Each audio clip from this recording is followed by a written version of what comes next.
संध्या का समय था। काशी के दशाश्वमेध घाट पर आरती की तैयारी चल रही थी।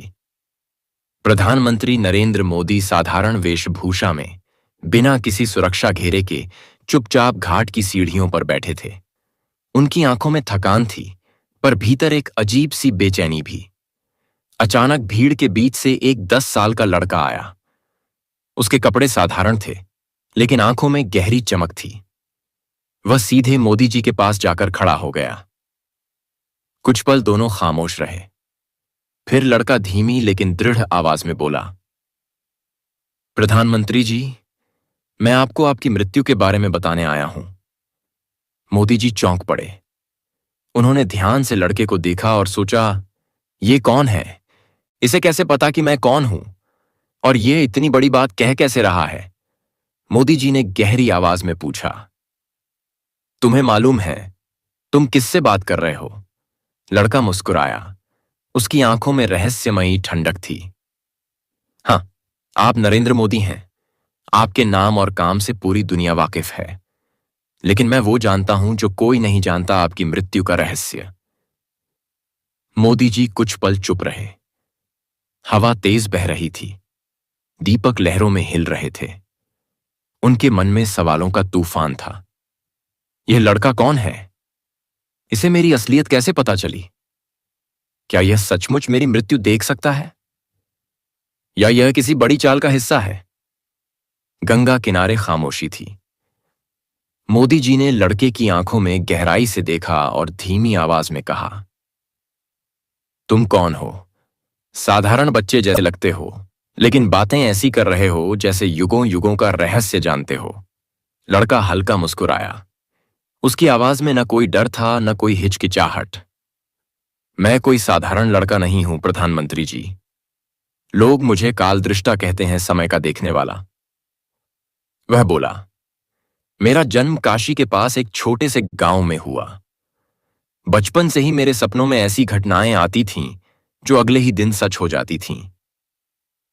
पहले तो सबको यह संयोग लगा, पर जब मैंने अपने ही पिता की मृत्यु की तिथि बता दी और वह वैसा ही हुआ, तो लोग मुझसे डरने लगे।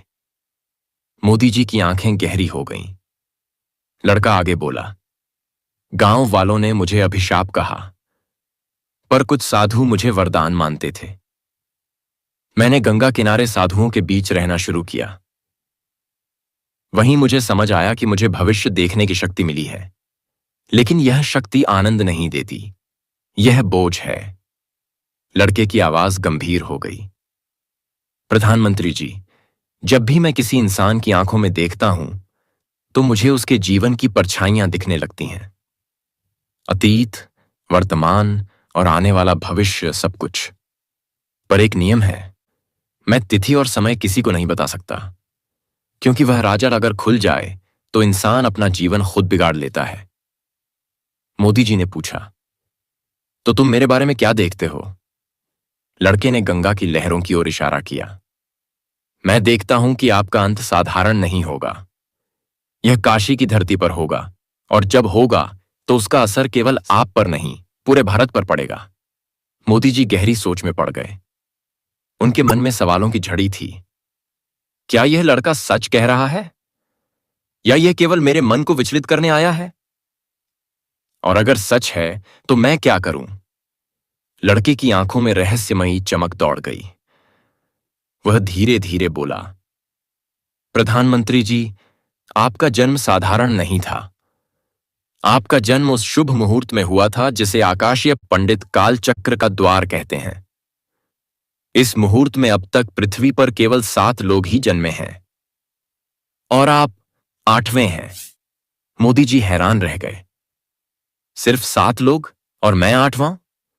लड़के ने सिर झुकाकर उत्तर दिया, हां, उन 7 में से प्रत्येक ने अपने युग का इतिहास बदला। किसी ने साम्राज्य खड़ा किया, किसी ने धर्म को दिशा दी, किसी ने अंधकार में दीपक जलाया, और अब 8वें आप हैं। मोदी जी की सांसें तेज हो गईं। तो इसका मतलब? लड़का दृढ़ स्वर में बोला, इसका मतलब है कि आप पराजित नहीं हो सकते। आप कभी हार नहीं सकते, क्योंकि नियति ने आपको केवल जीतने के लिए भेजा है। मोदी जी उसकी बातें सुनकर स्तब्ध रह गए। उनके सामने गंगा की लहरें बह रही थीं, पर उनके भीतर विचारों का तूफान उमड़ रहा था।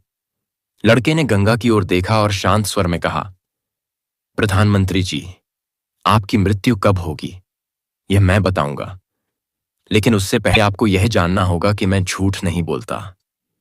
मैं वो देखता हूं जो समय की परतों के भीतर छिपा है। और अब मैं आपको आपके अतीत की सच्चाई बताता हूं।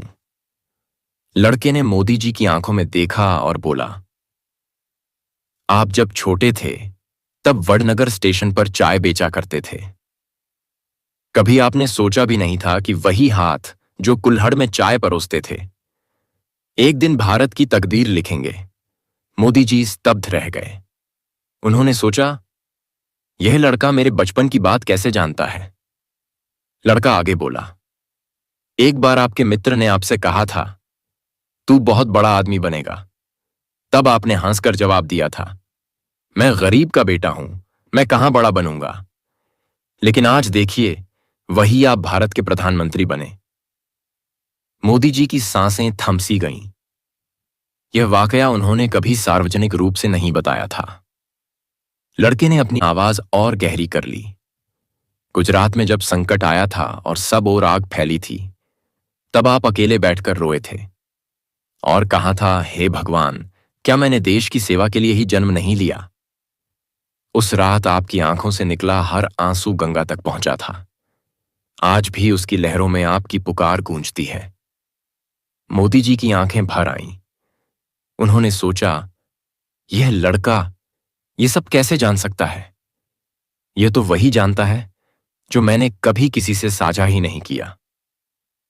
लड़का बोला, प्रधानमंत्री जी, ये सब मैंने इसलिए कहा ताकि आपको विश्वास हो जाए। अब आप समझ गए होंगे कि मैं कोई साधारण लड़का नहीं हूं। जो कुछ मैं आपको बताने जा रहा हूं वह भी सच है। आपकी मृत्यु का रहस्य। मोदी जी की आंखें चौड़ी हो गईं। उनके होंठ कांपे। उन्होंने धीमे स्वर में कहा, तो सचमुच तुम मेरी मृत्यु की बात बताओगे। लड़का गंगा की ओर देखता रहा। उसकी आंखों में अजीब सी चमक थी, जैसे भीतर से कोई अग्नि प्रज्वलित हो रही हो। उसने धीरे धीरे कहा, प्रधानमंत्री जी, मृत्यु का रहस्य जानने से पहले आपको अपने भविष्य का दर्पण देखना होगा, क्योंकि मृत्यु केवल अंत नहीं होती, वह जीवन की अधूरी गाथा को पूर्ण करती है। लड़के ने अपनी हथेली गंगा के जल पर रख दी और आश्चर्यजनक रूप से जल शांत हो गया। मोदी जी ने देखा, पानी में दृश्य उभरने लगे। सबसे पहले उन्होंने संसद भवन देखा, पर यह वही संसद नहीं थी जिसे वे जानते थे। यहां अफरा तफरी थी। सांसद आपस में चीख रहे थे, कुर्सियां पलट रही थीं। लड़के की आवाज गूंजी, समय आने पर सत्ता का संतुलन डगमगाएगा और आपकी नजरें उस हलचल के बीच सबसे आगे खड़ी रहेंगी। अब पानी में दूसरा दृश्य दिखा। सड़कों पर लाखों लोग थे। नारे लग रहे थे, कहीं समर्थन, कहीं विरोध। कुछ लोग मोदी जी का नाम लेकर जयकार कर रहे थे, तो कुछ गुस्से से चिल्ला रहे थे। मोदी जी की भौहें तन गईं। उन्होंने मन ही मन सोचा, यह तो देश में अराजकता का संकेत है। तीसरे दृश्य में विदेशी नेता नजर आए। वे नक्शे पर भारत की ओर इशारा कर रहे थे, मानो भारत को कमजोर करने की योजना बना रहे हों। उनकी आंखों में प्रतिस्पर्धा भी थी और भय भी। लड़के की आवाज और गहरी हो गई, आपका जीवन केवल आपके लिए नहीं, भारत की आत्मा के लिए है। आपके जाने के बाद दुनिया भारत को डगमगाना चाहेगी, और यही वह क्षण होगा जब आपकी नियति आपके सामने खड़ी होगी। मोदी जी हिल गए। उन्होंने पानी से नजरें हटाईं और लड़के से कहा, यह सब जो मैं देख रहा हूं, क्या यह निश्चित है या बदल सकता है। लड़का मुस्कुराया, नियति बदली नहीं जाती प्रधानमंत्री जी, लेकिन उसका स्वरूप बदल सकता है। कर्म ही तय करते हैं कि भविष्य आपको नायक बनाएगा या बलिदान। मोदी जी के चेहरे पर गहरी सोच थी। उनके भीतर डर भी था और संकल्प भी। मोदी जी गहरी सांस लेते हुए बोले, तो क्या मेरी मृत्यु इन्हीं हलचलों के बीच होगी? क्या मैं भी उसी तूफान में समा जाऊंगा जिसे अभी देखा? लड़का कुछ देर चुप रहा। उसके चेहरे पर न शांति थी न बेचैनी, बस गंभीरता थी। फिर उसने कहा, प्रधानमंत्री जी, मृत्यु का समय कोई दृश्य नहीं, वह एक द्वार है। मैंने जो आपको दिखाया वह उस द्वार तक जाने का रास्ता है। पर आप उस द्वार से कैसे गुजरेंगे, यह आपके कर्म तय करेंगे। मोदी जी की आंखों में बेचैनी थी। वे सोच रहे थे, अगर सचमुच यह सब भविष्य है तो मुझे क्या करना होगा? क्या यह लड़का मुझे चेतावनी दे रहा है या मेरी परीक्षा ले रहा है? उन्होंने धीमे स्वर में कहा, अगर मृत्यु निश्चित है तो जीवन का अर्थ क्या रह जाता है? लड़के का दार्शनिक उत्तर। लड़के ने मुस्कुराकर कहा, जीवन का अर्थ मृत्यु से पहले तय होता है। आपके कर्म ही तय करेंगे कि लोग आपकी मृत्यु को अंत मानेंगे या युगों युगों तक अमरता।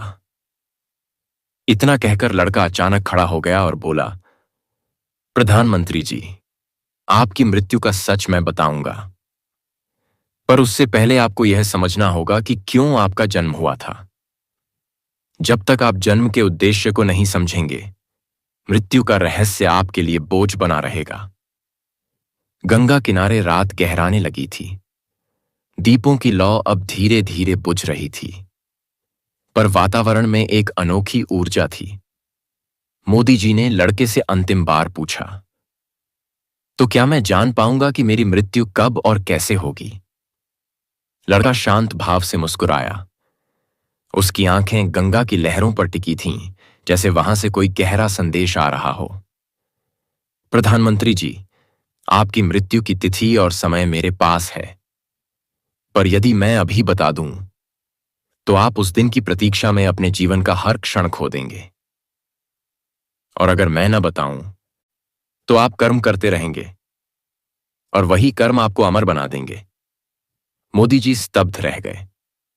उनकी आंखों में प्रश्न था, लेकिन भीतर कहीं गहराई से यह उत्तर उतर गया। मोदी जी ने धीरे से पूछा, तो फिर मेरे जीवन का असली अर्थ क्या है?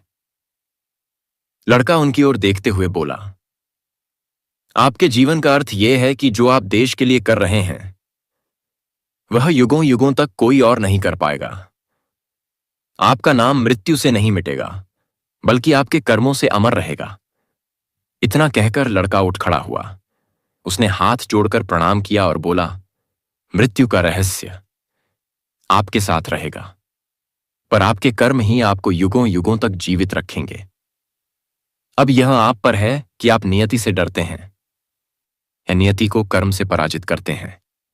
यह कहकर लड़का भीड़ में विलीन हो गया। मोदी जी सीढ़ियों पर बैठे रहे, गंगा की लहरों को देखते हुए। उनके चेहरे पर अब भय नहीं था, बल्कि एक अद्भुत शांति थी, जैसे वे समझ गए हों कि मृत्यु अंत नहीं, बल्कि उनके कर्मों का अमरत्व ही उनका असली जीवन है।